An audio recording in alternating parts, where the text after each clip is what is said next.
Guys, specially SYBA के syllabus में एक टॉपिक है वाई बी स्टडी लिटरेचर, जिसमें लिटरेचर के क्या फ़ायदे होते हैं, क्या बेनिफिट्स होते हैं, उसके बारे में डिस्कशन होती है। बट एक और टॉपिक है जिसका नाम है डेंजर ऑफ लिटरेचर। ऐसा टॉपिक क्यों दिया गया? बिकॉज जैसे अच्छे लिटरेचर पढ़ने से हमारे अंदर अच्छे बदलाव आते हैं, एक अच्छे इंसान बनते हैं हम, वैसे ही बुरे लिटरेचर पढ़ने से हम बुरे इंसान बनते हैं। तो ऐसे कौन कौन से खतरे हैं लिटरेचर पढ़ने में भी, तो उसके बारे में हम डिस्कशन करेंगे। तो पहला टॉपिक ये है नेगेटिव इफ़ेक्ट्स। मैंने अगली वीडियो में जो बेनिफिट्स बताए थे लिटरेचर पढ़ने के, वो सभी सिर्फ अच्छे लिटरेचर की बातें थी।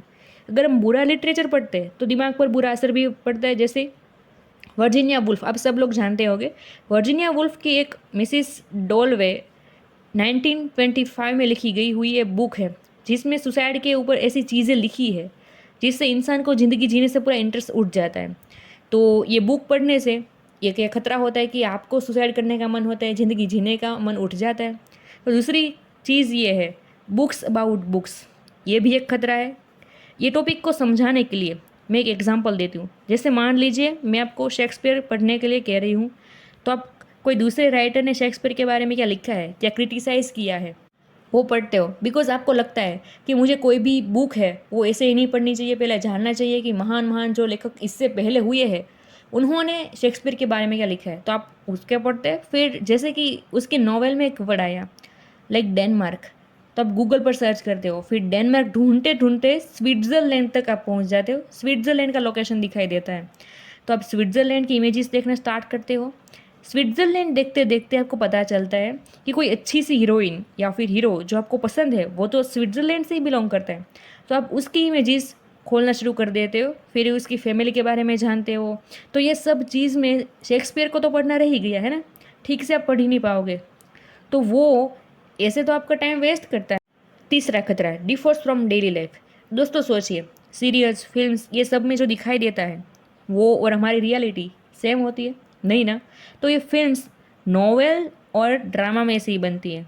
कई बार इस वजह से हमें ऐसे किस्से सुनाई देते जस्ट लाइक कि एक फिल्म देखने वाला बड़ा शौकीन था और थोड़े ही समय में वो गुजर गया, और जब सब लोग जानने की ट्राई करते कि ऐसा क्या हुआ था, तो पता चलता है कि फिल्मों में जो दिखाई देता है वो माइंड में ले लेता था। फिर ये सोचने लगता था कि मेरे पास तो फिल्म में जो दिखाई देता है वो एक भी चीज़ है ही नहीं, मेरी लाइफ में ये नहीं है, ये नहीं है, और उसी वजह से डिप्रेशन में आकर वो लास्ट में मर जाता है। और अगर बात करें फिजिकल डेंजर की, दोस्तों बुक्स की पढ़ाई सिर्फ 10-12 घंटों के लिए अच्छी होती है, बट जब 10-12 घंटों से बढ़ जाए आपकी रीडिंग, तो सिर का दर्द, गले की और पैर की अकड़न, ये सभी चीज़ें आपको दर्द करने लगती है, साथ ही साथ मसल्स भी कमज़ोर हो जाती है। लेकिन 10-12 घंटों तक पढ़ाई की जाए तो, इसलिए 10-12 घंटों की पढ़ाई एक दिन में वो आपको सफलता तक ले जाती है।